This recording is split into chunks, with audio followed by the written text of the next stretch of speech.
Genesis chapter 22 tayo. Genesis chapter 22. I know that you are familiar to the story of Abraham at iyan po ang pag-aaralan natin. At ang topic po natin is about the true essence of obedience. The true essence of obedience. Pag sinabi natin pagsunod, dapat maliwanag na ito'y pagsunod talaga. Alright? Genesis chapter 22. Kung kayo po ay may mga Bible, pwede pong basahin po natin. Sumama po kayo sa ating pong pagbasa. Genesis chapter 22 verses 1 to 18. Medyo mahaba-haba po ito. This is about the story of Abraham.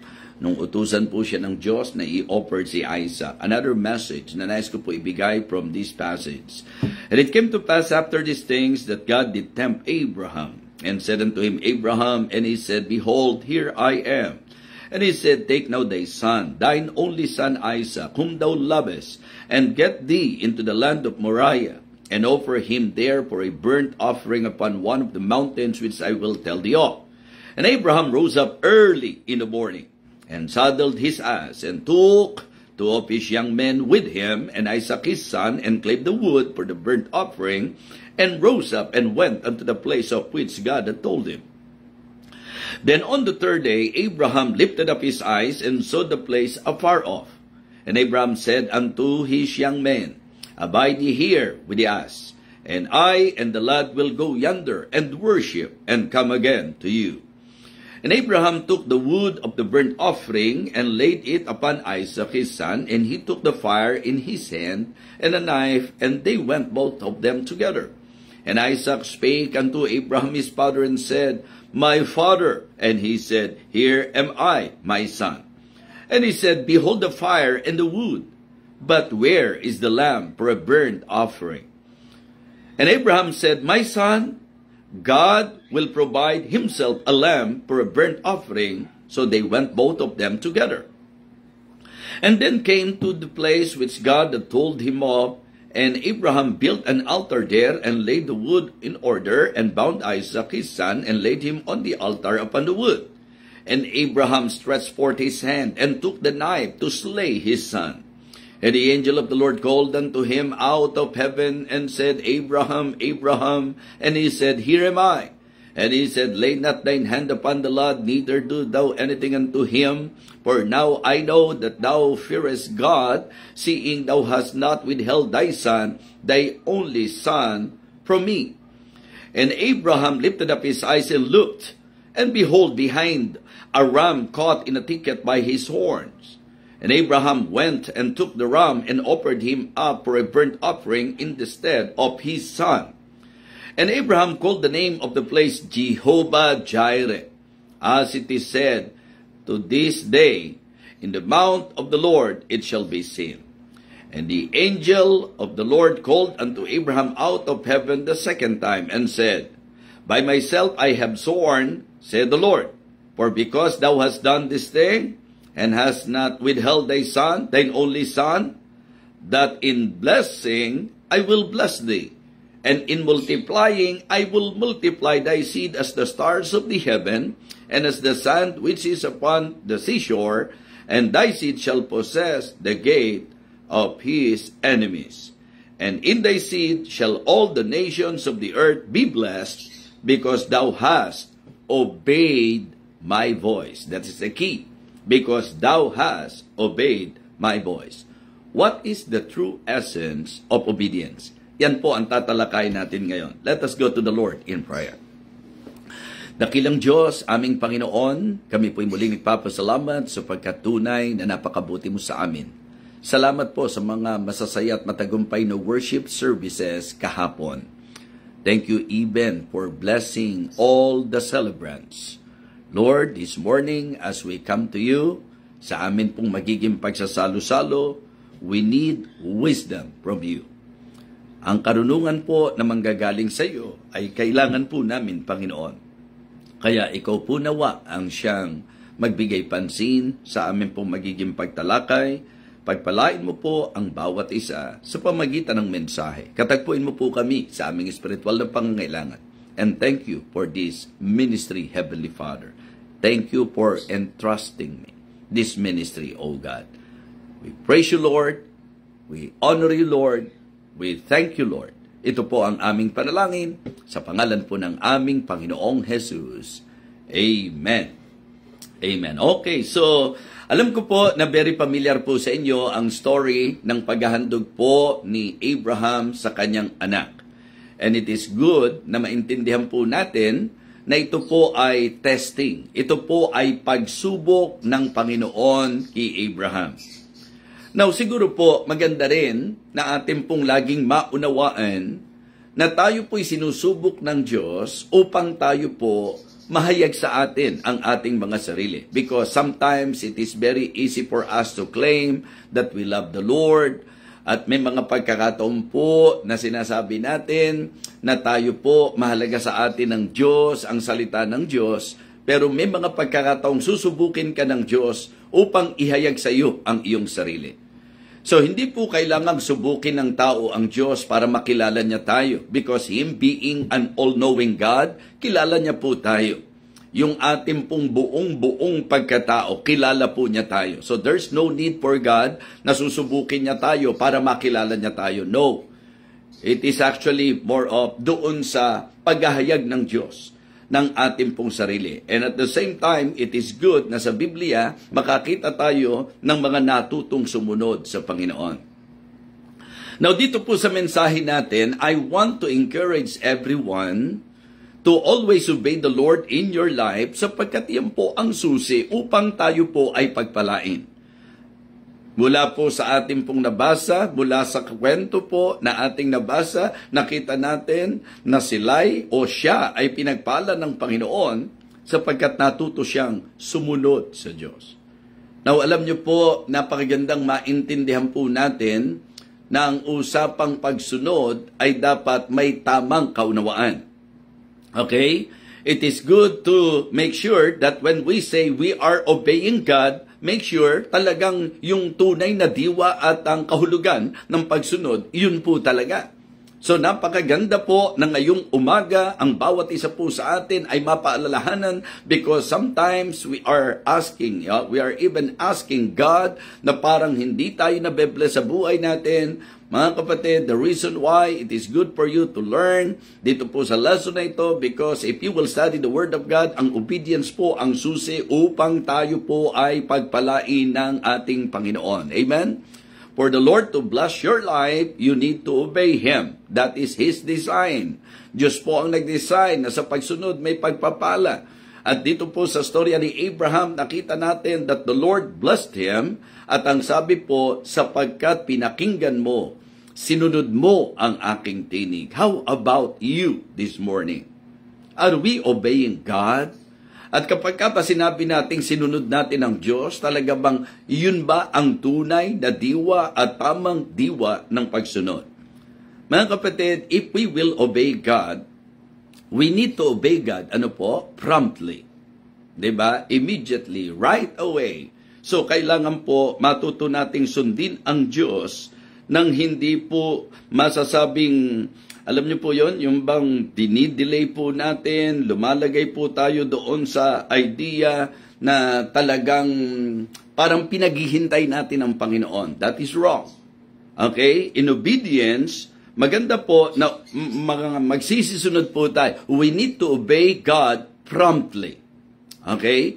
We need to obey God perfectly. Di po ba? Kailangan po kung ano yung sinabi niya, susundin po natin siya. So pag ang Diyos nag-utos, pag ang Diyos inutusan po tayo, wag nating paghihintay ng Panginoon. Pagka sumunod po tayo sa Diyos, dapat perfectly. Ang ibig ko pong sabihin, kung ano ang ayon sa inutos niya, yun po ang dapat nating gawin. Remember the story of King Saul? Malaking problema sapagkat hindi nasunod kung ano talaga ang inutos ng Panginoon. So merong bahagi po na kung saan hindi po niya ginanap.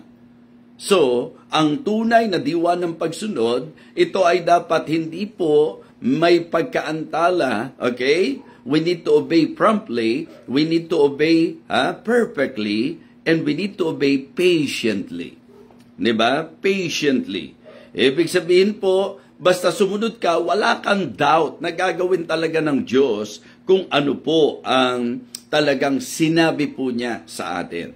So kaya ulitin ko po ho, sa pagsisimula pa lang, sinasabi ko na po sa inyo na pagsusunod po tayo sa Diyos, sumunod po tayo mga kapatid ng mabilisan. Ang ibig sabihin po, wag nating paghihintayin ang Panginoon. Okay?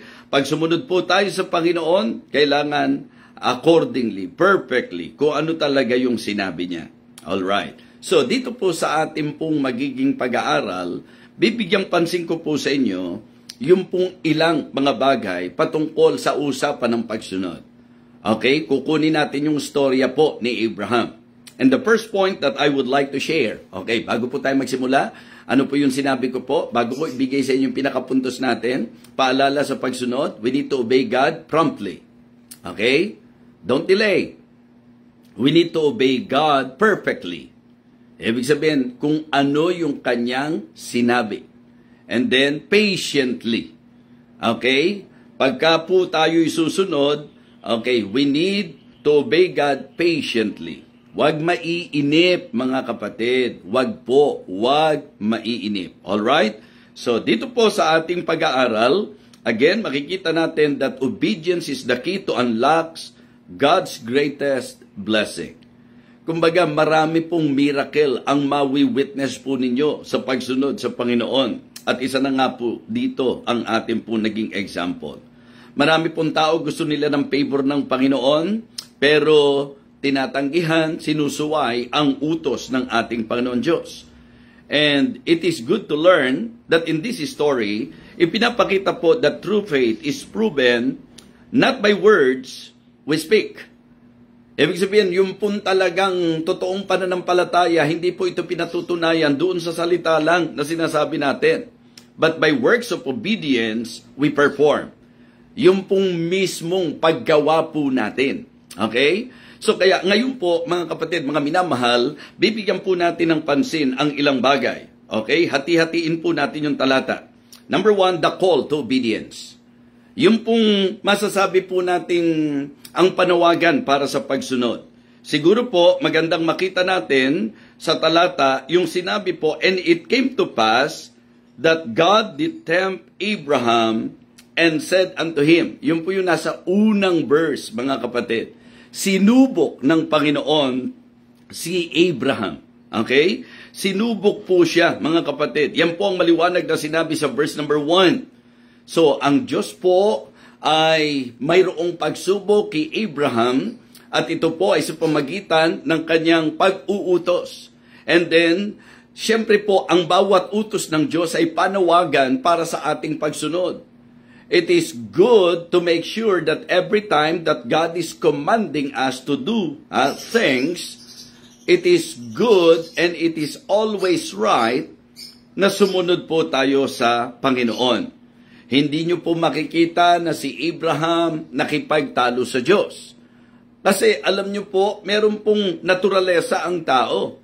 Imagine, just for you to know and for emphasis purpose, gaano katagal, ano na edad ni Abraham, gaano katagal na hinintay po nila, nabigyan at pagkalooban sila ng anak.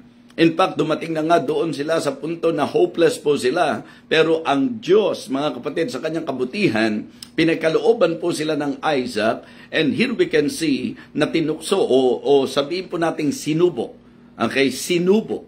Ginamit po kasi salitang tempt, but I just want to elaborate and to expound to everyone that the word tempt in that particular verse ay patungkol sa pagsubok. Ano po? So, pagkahutokso, kay Satanas po galing. Ang pagsubok po ang nanggagaling sa Diyos. So, makikita nyo po, mga kapatid, na sa storya, wala pong nangyaring pagtatalo-talo. Makikita nyo po na ang kanyang pagsunod immediately. In fact, kung inyo pong inunawa ang binasa ko, makikita nyo po na talagang ang bilis ng pagsunod. Gumising pa po siya ng maaga. Para siyang mga ka-believers breakfast, mga kapatid. Nagigising ng maaga just to hear the message, just to hear the voice of God, the word of God. Okay? And it is also good, mga kapatid, na makita natin na sa pagsunod po, ang pagsunod, niliwanag po, na iniisa-isa nga po natin, di po ba? So, ang sabi po, ang magiging halaga ng kanyang pagsunod. So, una po, makikita nyo po, yung panawagan para sa pagsunod. Inutusan siya ng Panginoon. Inutusan po siya, and immediately, and then very early in the morning, gumising po siya ng maaga. Mga kapatid, alam niyo po, ang pagsunod na nasa puso, hindi po kinakailangan na tayo po ay magpatumpik-tumpik. Ano po? If we already receive the command from the Lord, yan po yung best time to right away obey kung ano po ang sinabi ng Panginoon. Kadalasan po, yun ang nagiging problema po ng marami. Aatin lang din ang service bilang pagsunod sa Diyos, magpapalate pa sa service. Okay? So, hindi magandang habit, hindi magandang attitude. Akala nyo, simpleng bagay lang yon? No. Diba? Pagsunod sa Diyos yan.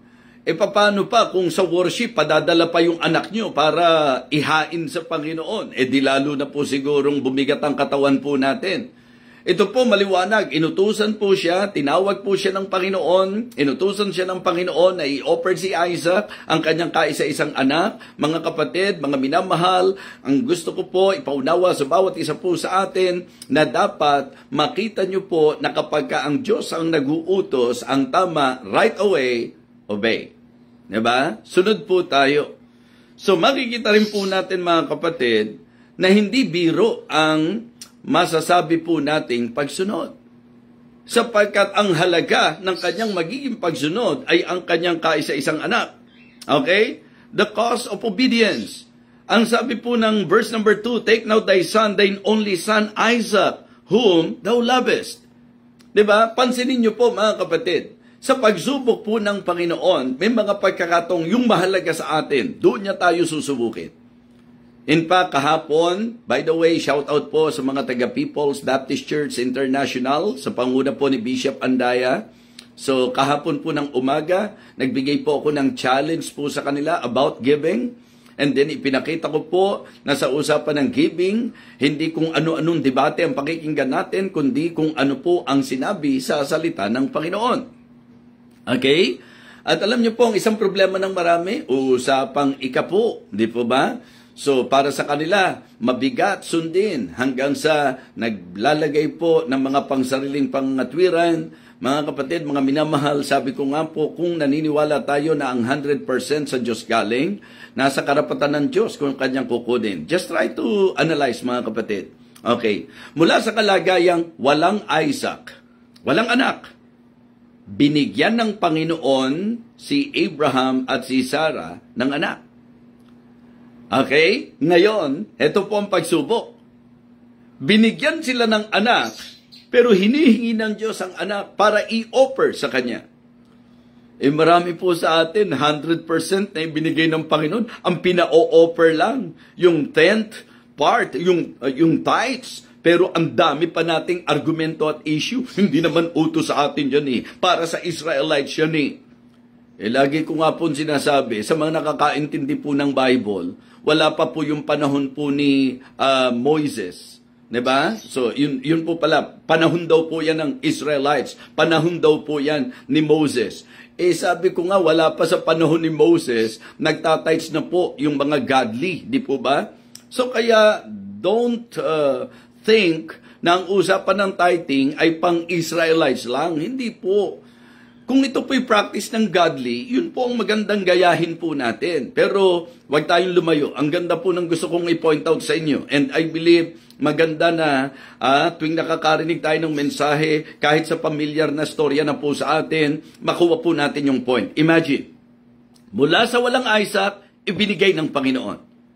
So mula sa wala, binigyan ka ng Panginoon. 100% ng lahat ng meron ka, bigay ng Panginoon. Okay. Ngayon, kung si Isaac binigay ng Panginoon, at ito po'y hiningi ng Panginoon, at sinabi ng Panginoon, i-offer mo sa akin, ano pinakita ni Abraham? Okay? Kahit napakahalaga pa sa kanya, kahit ang buong Isaac na ibinigay ng Panginoon sa kanya, okay? Dahil ang utos ng Diyos, ibalik sa kanya, i-offer sa kanya. Makikita nyo po, na may halaga, di ba?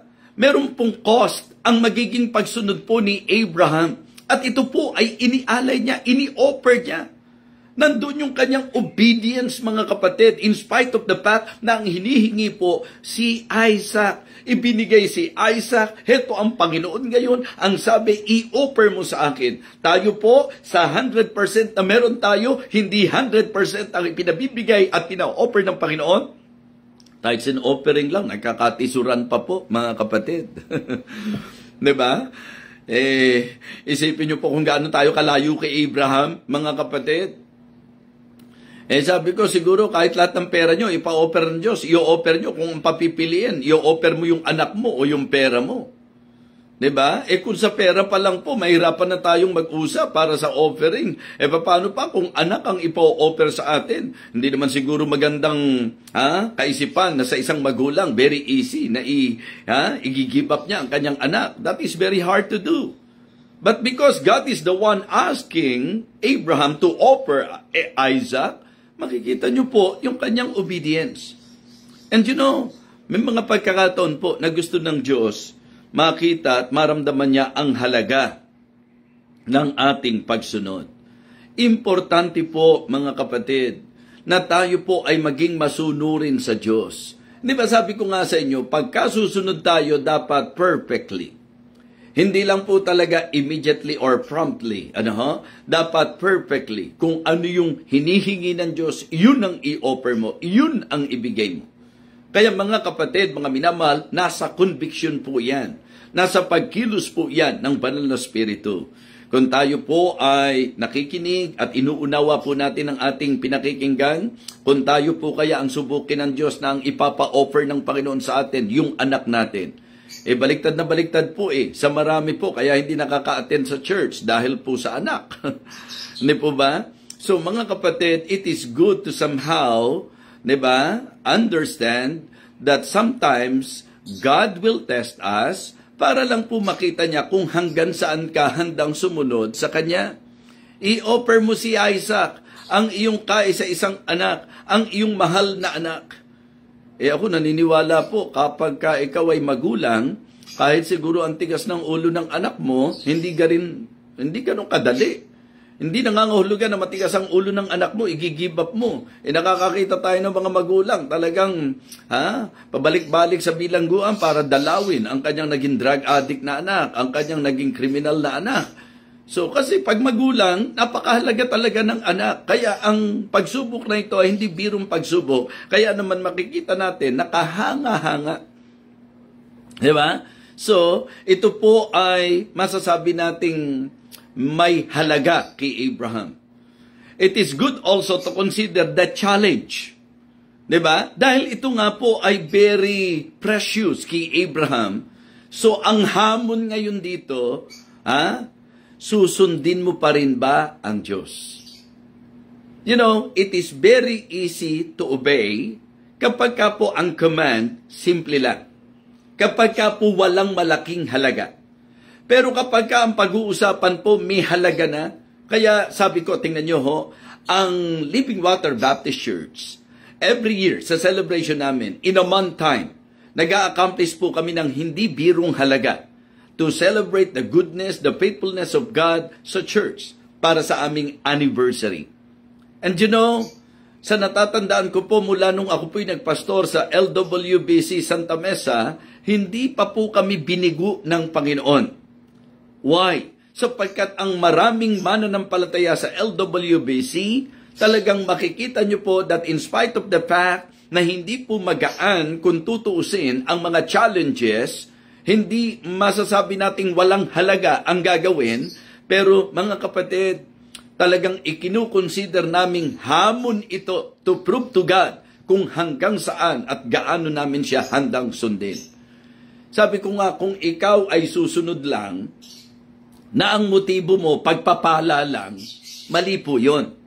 Pero hindi masama na sumusunod ka dahil gusto mong pagpalain ka. If one of the motives, if one of the reasons why you are obeying God because you really want God to bless your life, there is nothing wrong. That is not wrong. There is nothing wrong with that. But if that is the only reason, alam niyo po, ang dapat ultimate reason, kaya mo siya sinusunod kasi Panginoon mo siya. Kaya mo siya sinusunod kasi Diyos siya. Kaya mo siya sinusunod kasi dapat siya ang masunod sa buhay natin. But here in this story, we can see that the Lord test Abraham. Sinubok po niya si Abraham.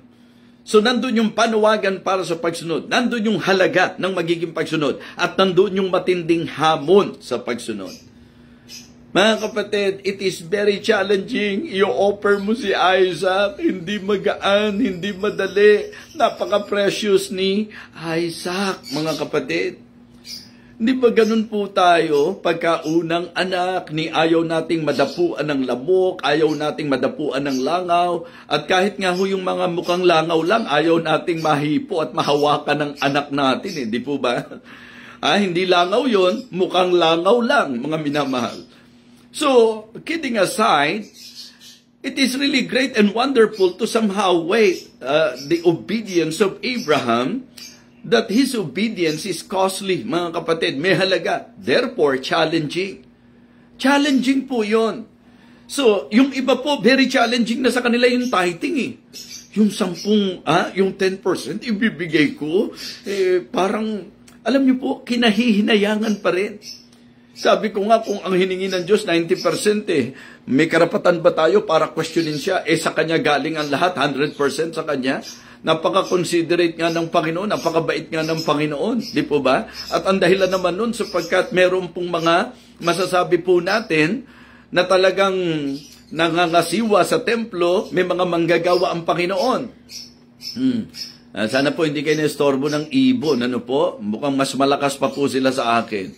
Well, it is good to somehow learn this very important message that the true essence of obedience is obvious in the life of Abraham.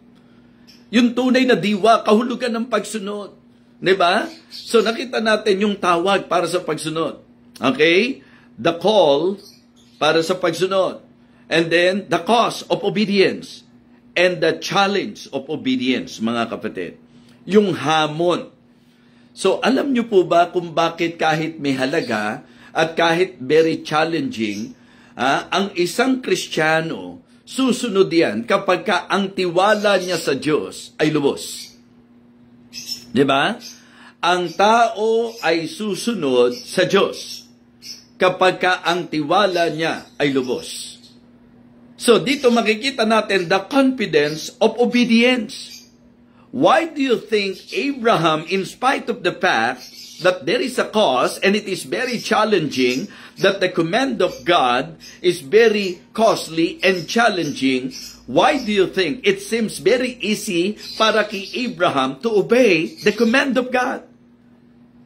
Mga kapatid, it is because of his confidence in God.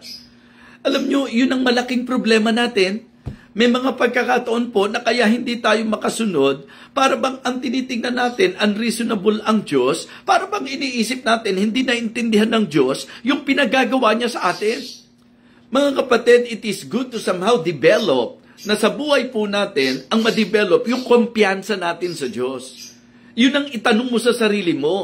May tiwala ka ba sa Diyos? Kung may tiwala ka sa Diyos, ba't hindi ka makasunod? Kung may tiwala ka sa Diyos, ba't hindi mo mapanghawakan yung kanyang pinagagawa sa iyo? Bakit hindi po natin mapagtiwalaan na tama ang Diyos sa pinagagawa niya sa atin, na talagang alam ng Diyos kung ano ang kanyang ginagawa? Maniwala po kayo sa akin, malaking porsyento ng hindi natin pagsunod ang kawalan natin ng kumpiyansa sa Diyos. We can see in this story that Abraham is very confident. In fact, sabi ko nga, wala na pong diskusyon kung ano yung sinabi ng Diyos. Ang aga-aga pa lang gumising siya, nagsama pa siya ng 2 alalay, pumunta po sila at nung matanawan na po niya yung bundok, na ayon sa sinabi ng Panginoon, pinaiwanan na po yung 2. And then makikita niyo po yung mga statement of faith nito pong si Abraham. O, dyan lang kayong 2, tas babalik kami. Isipin niyo po yung mga statement niya. Kasi kilala niya ang Diyos at pinagtitiwalaan niya ang Diyos. Mga kapatid, maliwanag, nung sinabi po ni Isaac, nandito na lahat, nasaan na ngayon yung offering? Confidently, ano po ang sabi po ni Abraham. Jehovah Jireh, God will provide. Amen? Yan po yung statement of faith, mga kapatid. The same thing. Kung may inuutos ang Diyos sa atin, be confident na hindi sa ikasasama natin. Kaya dapat po ang usapang utos ng Diyos ay hindi maging burden sa atin. Ang usapang utos ng Diyos ay maging challenge sa atin na ipapakita natin kung gaano katindi ang kumpiyansa natin sa Panginoon. Kung bakit tayo susunod. Kasi kilala natin ang Diyos. Alam natin yung ginagawa ng Diyos. Alam natin kung bakit tayo inuutusan ng Panginoon. And we are very confident na ang lahat ng bagay for our good. Amen? Meron pong gustong patunayan ang Diyos, mga kapatid, sa atin. And it is very encouraging. Kung ikaw si Abraham, it is very encouraging na ikaw ay nakapasa sa pagsubok. Amen? Na nakapasa ka doon sa pagsubok ng Panginoon sa iyo. Napakaganda po nun. Ang nakakalungkot, sinubok ka lang ng Diyos, nawalan ka ng tiwala, sumuway ka sa Kanya, hindi mo ginawa, and then, hindi nangyari yung dapat mangyari. Mga kapatid, again, it is good for us to develop our confidence in God. You trust the Lord always in your life. Wala siyang ipagagawa na ikasasama mo. Wala siyang iuutos sa iyo na ikapagdudusa mo. Ang gusto ko pong i-point out, every time that God is commanding you to do things, believe me, just put your trust in the Lord, have confidence in God, na alam niya kung ano ang ipinagagawa niya, and in the end, you will find out that God is always right. Amen? That God is always right. Kaya nga, itatanong natin dapat sa sarili natin, ano ba talaga ang dahilan para suwayin natin yung inuutos ng Panginoon? Sabi ko nga, yung statement of faith nitong si Abraham, for me, nakaka-encourage, mga kapatid. Sa Hebrews chapter 11, kasi mga kapatid, tingnan nyo po ho, bakit ka mahihirapang sundin o ibigay sa Diyos ang hinihingi niya sa iyo, samantalang mula naman sa wala, binigyan ka ng Panginoon? Remember that logic? Diba? Yung sinabi ko po sa inyo, mula nga sa imposible na magka-Isaac sila, mula sa imposibleng magkaanak sila, naging very possible. Diba? Tapos heto ka, magdududa ka na mula doon sa meron na ibinigay ng Panginoon sa iyo, na kapag ka binigay mo yung tithes mo, na kapag ka binigay mo yung offering mo, mission giving mo, sacrificial giving, minsan po kasi nagrereklamo tayo, ang dami namang giving, hindi tayo nagrereklamo, ang dami namang blessing. Meron ba sa inyong nagrereklamo na ang daming blessing? Kaya minsan, medyo nagkaroon kami ng brainstorming sa church. I remember that nung matagal na. Ano po? Sabi ko, ano ba una? Blessing o giving? Okay? Kasi sa giving, ang pangako, blessing. Pero mahirap gawin ng giving kung wala kang na-receive na blessing. Ano ba talaga una? Subukan nyo nga pong isipin. Okay, mga kapatid, una po ang blessing. At ang pagme-maintain ng Diyos para sa iyong pinagpalang buhay, ang isa sa susi, giving. Hindi ka po pwedeng magbigay nang hindi ka pinagpala ng Diyos. Kasi ang ibibigay mo mula sa pagpapala ng Diyos. Pero ang punto po, mga kapatid, sa pagbibigay mo, okay, mananatili ang pagpapala ng Panginoon.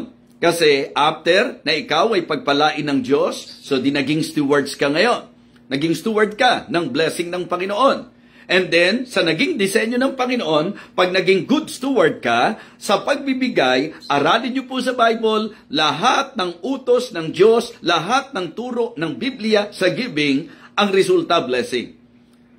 Kaya medyo nakakatuwa yung naging brainstorming namin. Ano ba talaga una? Blessing muna bago giving? Giving para sa blessing. Well, tama po. Blessing muna para makapagbigay, at sa pagbibigay, para patuloy kang pagpalain. So, yun po ang disenyo ng Panginoon. And makikita po natin that the mentality is right. That the mindset of Abraham is right. Mula sa wala, sila'y pinagpala. Mula sa wala, sila po'y binigyan. Ikaw, hindi mo ba naiisip yun, kapatid? Mga minamahal, hindi po ba natin naiisip na sa totoo lang, anumang ini-enjoy natin ngayon, sa katotohanan, kanino ba nanggaling yan? So yan po ay nanggaling sa Diyos. At lahat ng meron ka, katiwala ka ng Panginoon. Now, ang Diyos ngayon, may mga itinuro sa atin, may mga inutos sa atin, and in obeying the command of God, and in doing the will of God, mga kapatid, yun po ang masasabi nating magme-maintain ng blessing ng Panginoon sa buhay natin.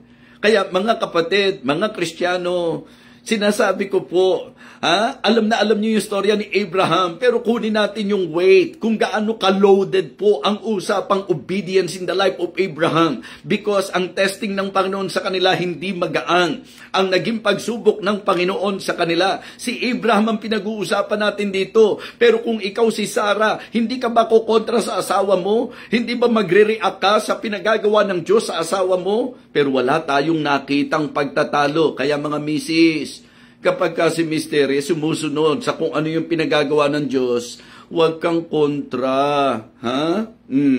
Nasilip ba natin yan sa pag-aaral na ito? Di ba blessing na makita natin? Bakit hindi tayo nakabasa ng negatibong reaksyon ni Sarah o ng pagsalungat man lang ni Sarah sa hindi madaling pinagagawa ng Panginoon kay Abraham? Mga kapatid, dito magkakaroon tayo ng idea na talagang napakagandang tingnan na pareho sila na may kumpiyansa sa Diyos. Amen? Because both of them realized the truth that from doon sa kalagayan na wala silang Isaac, binigyan sila ng Isaac. Mula sa walang pagpapala, mula sa mahirap na kalagayan noon, inangat po tayo ng Panginoon, pinagpala po tayo ng Panginoon. Ngayon, nagtatalo na tayo sa mga bigayan sa church. Ngayon, nagtatalo na tayo sa mga i-offer sa church. Ngayon, nagtatalo na tayo sa mga pagsuporta sa project sa church. Mali! Be like this couple na lumalabas na parang iisa ang puso. May mga pagkakataon po ang hirap kay Mister na gawin ang kalooban ng Diyos kapag ka po si Mrs. ay laging nakasalungat. Pag hindi supportive si Mrs. So kaya mga Kristiyanong babae, be supportive to your husband. Okay? Sa mga husbands naman, sana po ipakita nyo yung talagang buhay na sumusunod sa Diyos at nagtitiwala sa Diyos at doon nyo madala ang asawa nyo, ang anak nyo, ang buong pamilya nyo, mga kapatid. Kaya ito po ay napakalaking blessing. We can see here yung hindi bibirong kumpiyansa sa Diyos at yung mindset mahalaga, mula sa wala pinagpala, mula sa wala binigyan tayo ng Panginoon. Everything that we are enjoying in this life, bigay ng Diyos yan. Yan po ang pinaka-concept ng storya. Mula sa wala silang Isaac, mula sa imposibleng magkaroon sila ng Isaac, binigyan sila ng Panginoon ng Isaac. Tapos heto ngayon, ipagkakait mo sa nagbigay, yung hinihingi niya sa'yo, samantalang mula sa kalagayang mahirap na magkamit ka niya, na makamtan mo yan, na makuha mo yan, ibinigay ng Panginoon sa iyo yan. Ngayon, nung sinubukan ng Panginoon na ibigay mo sa Kanya, ikaw pa ang tatanggi sa Kanya? Well, ito po'y magandang maging pagsusuri ng bawat isa po sa atin. Bakit ba mahihirapan tayong sumunod sa Diyos kung totoong nagtitiwala tayo sa Diyos? Hindi ba blessing? So nakita nyo po, kaya hindi ngayon alam nyo ang kwento, yun na po yun, mga kapatid. Always learn from the story na makikita natin sa Bible. And in this message, I believe, meron na naman kayong bagong tuklas, mga kapatid. Oo nga, hindi man lang kumontra si Sarah sa akin pong kaisipan, sapagkat hindi po biro sa bahagi po ng babae, yung longing na magkaroon ng anak. At hindi rin biro ang hirap ng panganganak. Tapos, ito ang Diyos kukunin sa'yo. Diba? Parang, baka mapapakanta ka ng di ko kayang tanggapin Diba? Mga kapatid, isang bagay, ang susi lang po, magtiwala ka sa Diyos. Dahil mula sa wala, pinagpala ka niya. Hindi po gusto ng Diyos na mahirapan ka, hindi gusto ng Diyos na mawalan ka, hindi gusto ng Diyos na maging malungkot ka. Ang gusto lang ng Diyos, matuto ka doon sa susi para lalong pagpalain ka, at ang susi, tiwala sa Kanya. If we will just learn to trust the Lord completely, if we will just put our confidence in God, hindi po magiging mahirap sa atin na sundin po Siya.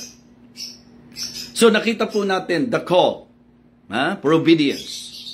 Nakita rin po natin, mga kapatid, yung pong cost, yung halaga. At binibigyan pansin din po natin yung challenge. It is very challenging yung hinihingi ng Diyos. Okay, tanggapin po natin yung pong typical na kaisipan ng tao, parang very challenging na ang 10% ibibigay mo. Di lalong challenging. Kung yung buong ibinigay ng Diyos, hihingi niya sa'yo. Lalong challenging po yan. Mga kapatid, anong susi? Confidence. Confidence. Tiwala lang po, mga kapatid. At maliwanag po ng statement ni Abraham, God will provide. Hindi naman niya sinabing, ikaw ang iyahain ko dyan. Basta inilagay po niya si Isaac, and then, ang kanyang statement, God will provide. Doon natin kinuha yung Jehovah Jireh, mga kapatid. Di po ba? So, yung concept na yon, yung idea na yon, na ang Diyos ang magpo-provide. Tandaan niyo po ito. Yun ang dapat kaisipan mo. Kapag ka nagbigay ka, ibabalik ng Panginoon yan. That is another thing. Another good thing about the mentality and the mindset of Abraham. Ang paniniwala niya mula sa wala, binigyan. Pangalawa, kung i-offer niya si Isaac at niloob ng Diyos na naihain talaga si Isaac, ano ang pananampalataya at kumpiyansa po ni Abraham? Kaya ng Diyos na buhayin siyang muli. Pagka po ang mga giver, ganyan ang concept, naku, hindi po magiging mahirap magbigay. Bakit? Kasi ang paniniwala mo, pag ibinigay mo, kayang ibalik ng Diyos yan. Diba? Kaya pong ibalik ng Panginoon yan. Liglig, siksik, umaapaw. Di po ba? Yun po yung sinabi ng Biblia. Kalokohan po sa iba, pero sa totoo lang, patotoo ng maraming nag-apply na. Nakita nyo po? Si Sister Ana nga, ang sabi, sobra-sobra ang balik ng Panginoon. Saan ka pa? Diba? So, yun ang paniniwala ni Abraham. Na yung pong iniuutos ng Diyos sa kanya, hindi kawalan, kundi susi upang siya'y pagpalain. Kasi alam niya na kung sakali mang mamatay si Isaac, kaya ng Diyos na buhayin siyang muli. Di ganun din ang maging pananaw mo sa giving mo, na pag binigay mo, kaya ng Diyos na ibalik yang muli. At yan po'y malinaw po sa Bible. So, at yun nga po ang magandang makita natin, mga kapatid, the compensation of obedience. Diba? Ano po ang reward? Ano po ang outcome? Ano po ang result ng naging pagsunod po ni Abraham?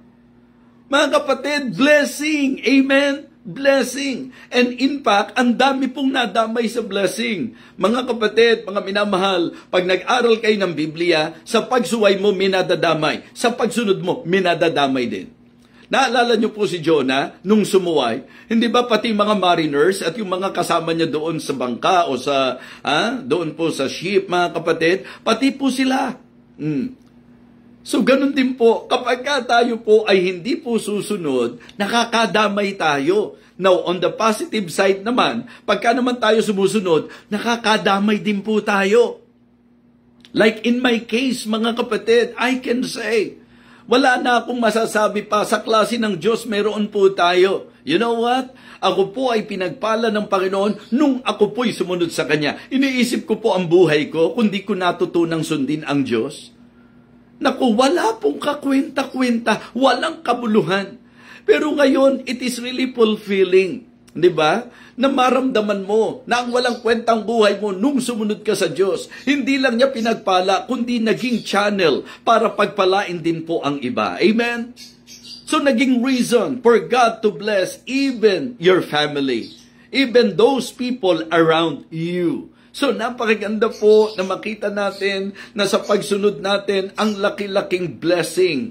At yan po ang ipinakita ng ating pong storya, mga kapatid, sa message na ito na si Abraham ay talaga namang pinagpala po ng Panginoon. Makikita niyo po yan sa verses 16 and 17 na ang sabi, in blessing I will bless thee, and in multiplying I will multiply thee.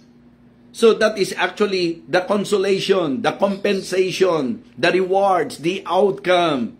Yun po yung joy na tayo po ay natutong sumunod sa Diyos. But we need to understand the true essence of obedience. When we obey God promptly. Do not delay, mga kapatid. Obey God perfectly according to what He said. Yun po ang gawin natin. Okay? and then obey God patiently. In time, makikita nyo po ang reward ng ating pagsunod. Mga kapatid, napakagandang bagay na matuto po tayo sa mensahe ng Panginoon sa usapan ng pagsunod. The true essence of obedience, particularly obedience to God. Pag sinabi nating sinusunod natin ng Diyos, so malinaw po yan, mga kapatid. Early morning, gumising na si Abraham. Okay? At ang halaga ng kanyang magiging pagsunod, ang kanyang kaisa-isang anak, ang kanyang mahal na anak. Kaya ang hamon, madali bang ibigay? Madali bang ibigay, mga kapatid, ang kaisa-isa mong anak? Okay? Yung confidence, naging dahilan kung bakit naging madali ang pagsunod. Because of his confidence in God, yung mahirap na bagay naging parang madaling gawin. Nito pong si Abraham, confidence of obedience. Kilala mo yung nag-uutos at alam mo na yung nag-uutos hindi kailanman magpapagawa sa iyo, mag-uutos sa iyo ng ikakasama mo. And then, the consolation, the compensation, the rewards, the joy ng tinatawag nating obedience. Mga kapatid, maniwala po kayo kahit sa awit ng mga bata that obedience is the very best way to show that we believe. Doing exactly, you see, perfectly, doing exactly what the Lord command. Doing it happily. Action is the key to immediately the joy you will receive. Obedience is the very best way to show that you believe. So, if you really want to enjoy the blessing of God in your life, let us keep on obeying the Lord in our lives. Sundin po natin siya. Mga kapatid, mga minamahal, umaasa po ako na tayo po ay lubos na naliwanagan dito po sa ating tinalakay ngayon. Sa ating pong mensahe patungkol po sa tunay na diwa at tunay na kahulugan ng pagsunod. So, kaya thank you po sa maagang oras na sinasamahan niyo po ako. Magandang samahan niyo po talaga ako sapagkat ang preparation po ng breakfast na ito ay inilalaan ko po para sa inyo. And I believe, higit sa akin, yan po ang inilalaan ng Diyos para sa bawat isa sa inyo. Napakasarap kaya na magsimula tayo ng araw na Diyos muna ang nakapangusap sa atin. Napakasarap yata na meron tayong lakas na paglabas natin ng bahay sa anumang gagawin natin. May salita ng Diyos na tibay at tatag po natin. Kaya maraming salamat po sa inyong pagsubaybay at nawa mga kapatid, makita niyo po kung gaano kabuti ang Diyos sa ministeryong ito. Sapagkat ito'y gabay, ito po'y tanglaw, ito po'y kabusugan ng ating pong espiritu. Mga kapatid, mga minamahal, ano ang tunay na diwa at kahulugan ng pagsunod? Ang pagsunod ay dapat maging karaka-raka. Right away.